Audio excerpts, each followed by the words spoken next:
Assalamualaikum. Setiap kali Hari Raya Kurban atau Idul Adha, umat muslim selalu diingatkan kisah tentang kerelaan Abraham atau Nabi Ibrahim yang mengorbankan Ismail anaknya. Ya, menurut Islam, yang dikorbankan adalah Ismail, bukan Ishak. Ini berbeda dengan apa yang diyakini oleh Yahudi maupun Kristen. Menurut kitab suci, sangat jelas bahwa yang dikorbankan adalah Ishak, bukan Ismail. Lalu mana yang benar? Ishak atau Ismail?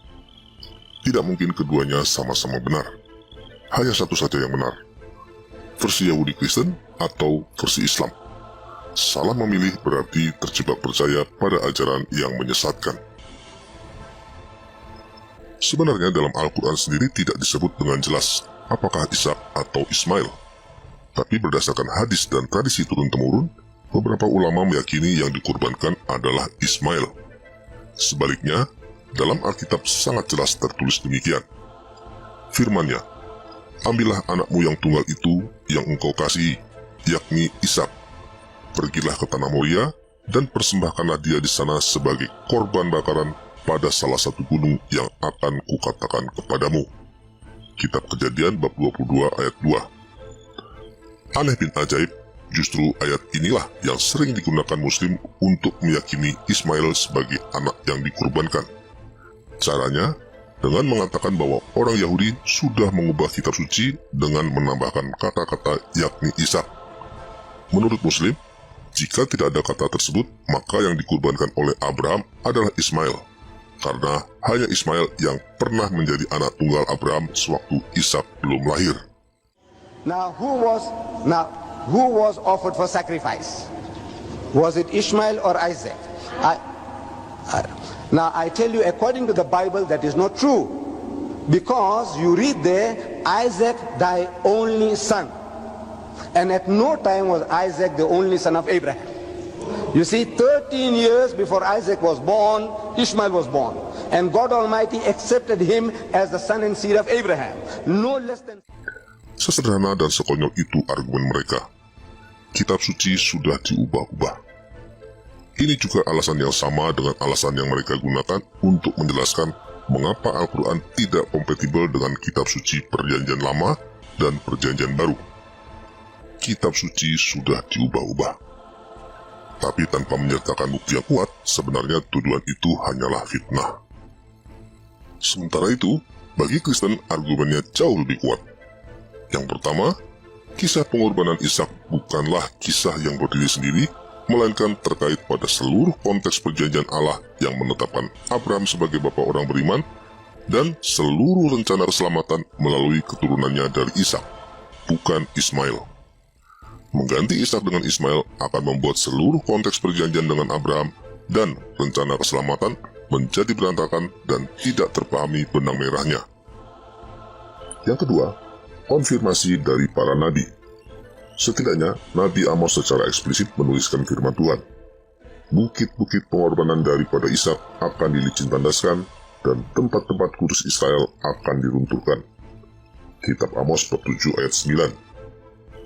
Kemudian Rasul Yakobus juga mengatakan dengan eksplisit, "Bukankah Abraham, bapa kita, dibenarkan karena perbuatan-perbuatannya ketika ia mempersembahkan Ishak anaknya di atas mezbah?" Surat Yakobus bab 2 ayat 21. Dan yang paling jelas, Yesus Kristus telah membaca seluruh kitab Taurat dan kitab para nabi sehingga ia bisa merumuskan hukum utama yang menjadi intisari seluruh ajaran kitab suci. Pernahkah Yesus mengatakan bahwa isi kitab suci para nabi sudah diubah-ubah? Sama sekali tidak.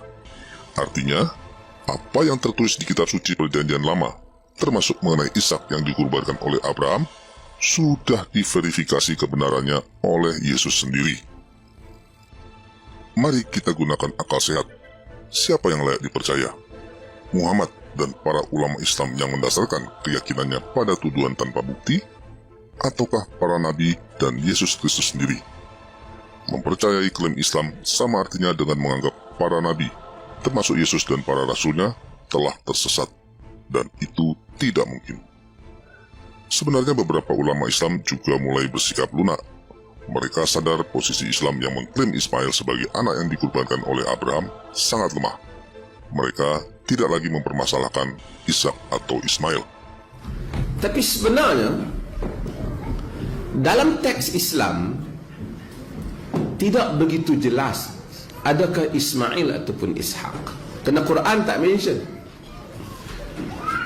Al-Imam Tabari, imam besar yang dianggap Syekhul Mufassirin, syekh kepada golongan mufassirin, ahli-ahli tafsir, dia sendiri macam tidak dapat merumuskan ataupun tak mau merumuskan adakah Ishaq ataupun Ismail. Kerana dia kata perkara ni, riwayat-riwayat ni boleh membawa makna kepada salah seorang daripada ni. Kemungkinan Ishaq, kemungkinan Ismail. Muhammad ibn Ishaq, dia cenderung untuk, dalam sebahagian periwayatannya, macam cenderung untuk menyatakan yang dikorban itu ialah Nabi Allah Ishaq. Nah, kalau Al-Quran tidak memberi petunjuk pasti dan ulamanya sendiri sudah ragu, buat apa lagi dipercaya? Kita ambil saja yang tertulis pasti di kitab suci dan sudah dikonfirmasi oleh semua nabi, Ishaq. Tapi yang sebenarnya menarik adalah mengapa Islam berupaya mengacaukan kisah kurban Abraham ini sedemikian rupa, sampai mereka mengadakan hari raya yang diperingati setiap tahun sekedar untuk meyakinkan manusia bahwa yang dikurbankan adalah Ismail, bukan Ishak. Apa pentingnya mengacaukan masalah kurban ini? Ternyata ini sangat-sangat penting bagi iblis dan rencana diabolik atau rencana jahatnya. Untuk mengerti mengapa iblis ingin mengacaukan masalah kurban, kita harus memahami perlunya kurban bagi keselamatan manusia. Sejak awal di kitab Kejadian, Tuhan sudah mengingatkan manusia untuk tidak melanggar perintahnya. Semua pohon dalam taman ini boleh kau makan buahnya dengan bebas. Tetapi pohon pengetahuan tentang yang baik dan yang jahat itu, janganlah kau makan buahnya. Sebab pada hari engkau memakannya, pastilah engkau mati. Kitab Kejadian bab 2 ayat 16-17. Upah dosa adalah maut. Itulah yang dimaksud Tuhan. Setiap pelaku dosa tidak lagi mendapatkan hak untuk hidup di hadapannya. Maka, untuk memulihkan manusia dari kematian akibat dosa, harus ada kurban penebus dosa. Sewaktu Adam dan Hawa jatuh ke dalam dosa akibat bujukan iblis, mata mereka terbuka dan mereka pun menyadari ketelanjangan mereka. Lalu mereka berusaha menutupi ketelanjangan itu dengan daun pohon ara. Tetapi Tuhan menggantinya dengan memberi mereka pakaian dari kulit binatang. Dengan demikian, binatang yang harus mati karena diambil kulitnya ini adalah kurban pertama yang harus ditumpahkan karena dosa. Anak-anak Adam, Kain dan Habel, juga dikisahkan dalam kitab Kejadian memberikan persembahan kepada Tuhan. Kain sebagai petani mempersembahkan kurban berupa hasil bumi, sementara Habel sebagai gembala mempersembahkan kurban anak sulung dombanya. Tuhan menerima persembahan Habel dan mengabaikan persembahan Kain. Dari sinilah manusia mendapatkan gagasan akan perlunya kurban yang bernyawa untuk dipersembahkan kepada Tuhan. Persembahan kurban ini adalah upaya manusia untuk memulihkan kembali hubungannya dengan Tuhan. Atas kehendaknya sendiri, Tuhan kemudian merancang sebuah rencana keselamatan untuk memulihkan keadaan manusia. Ia memilih Abraham sebagai bapak dari bangsa yang akan menjadi sarana keselamatan semua bangsa. Pada awalnya, Abraham dan Sarah istrinya menanggapi rencana Tuhan ini dengan cara mereka sendiri. Sarah yang mandul memberikan Hagar budaknya untuk menjadi selir bagi Abraham dengan harapan agar Abraham dapat memiliki keturunan. Namun itu bukan rencana Tuhan dan Tuhan menolaknya. Tidak lama setelah Hagar mengandung, timbul konflik antara Sarah dan Hagar. Akhirnya diketahuilah oleh Abraham bahwa yang dikehendaki Tuhan sebagai keturunannya adalah dari Sarah istrinya, bukan dari Hagar budaknya. Ketika Abraham berharap Ismail yang akan menjadi penerus keturunannya, Tuhan berkata demikian, "Tidak, melainkan istrimu Sarahlah yang akan melahirkan anak laki-laki bagimu, dan engkau akan menamai dia Ishak, dan aku akan mengadakan perjanjianku dengan dia menjadi perjanjian yang kekal untuk keturunannya." Kitab Kejadian bab 17 ayat 19. Di sini Tuhan sudah menyatakan dengan tegas bahwa dia memilih Ishak, anak Abraham dari Sarah, sebagai bagian dari rencana keselamatan yang dijanjikannya. Setelah Ishak lahir, konflik antara Sarah dan Hagar makin meruncing, sehingga Sarah akhirnya meminta Abraham untuk mengusir Hagar dan Ismail. Tuhan meminta Abraham untuk menuruti Sarah. Katanya, "Janganlah sebal hatimu karena hal anak dan budakmu itu. Dalam segala yang dikatakan Sarah kepadamu, haruslah engkau mendengarkannya, sebab yang akan disebut keturunanmu ialah yang berasal dari Ishak." Kitab Kejadian bab 21 ayat 12. Ketika Ismail dan Hagar sudah tidak lagi bersama Abraham, itulah saat di mana Tuhan menguji Abraham untuk mengorbankan Ishak anaknya. Ini salah satu yang membuat klaim Islam soal Ismail menjadi sangat lemah dan mengada-ada. Jika Tuhan menguji seseorang, itu bukan untuk mengetahui apakah orang tersebut layak atau tidak, karena Tuhan pasti sudah tahu tanpa perlu mengujinya. Maksud dari ujian itu adalah untuk memampukan orang yang diuji agar ia mencapai suatu standar yang ditetapkan oleh Tuhan. Setidaknya, ada 3 hal penting yang dapat kita simpulkan dari ujian iman ini. Yang pertama, bagi Abraham.